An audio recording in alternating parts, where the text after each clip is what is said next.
Sectors of an economy. 3 types of sectors ఉన్నాయి. Primary sector, secondary sector and tertiary sector. Primary sector అంటే మనం ఎప్పుడు ఒక దాని గురించి ఆలోచిస్తాం. అంటే ప్రైమరీ సెక్టర్ అనేది గుర్తొచ్చేది ఒక అగ్రికల్చర్ సెక్టర్ మాత్రమే. కానీ ఆ ప్రైమరీ సెక్టర్లోనే agriculture, forestry, fishing, fuels, metals, minerals ఇలాంటి చాలా కాన్సెప్ట్స్ ఉన్నాయన్నమాట. Some of the economies mining activities are considered a part of the secondary sector. తర్వాత సెకండరీ సెక్టర్ అంటే ఏంటంటే ఒక ఇండస్ట్రీస్లో ఏంటంటే బ్రెడ్ అండ్ బిస్కెట్స్, కేక్స్ తయారు చేయడం, ఆటోమొబైల్స్, టెక్స్టైల్స్ ఎక్సెట్రా ఇలాంటి రా మెటీరియల్స్ అనేది తయారు చేసేది ఒక ఇండస్ట్రియల్ సెక్టర్లోనే. వాటిని మ్యానుఫ్యాక్చరింగ్ సెక్టర్స్ అని కూడా అంటాం. దీన్ని సెకండరీ సెక్టర్ అంటాం.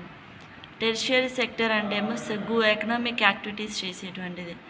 ఏం సర్వీసెస్ ప్రొడ్యూస్ చేస్తారు?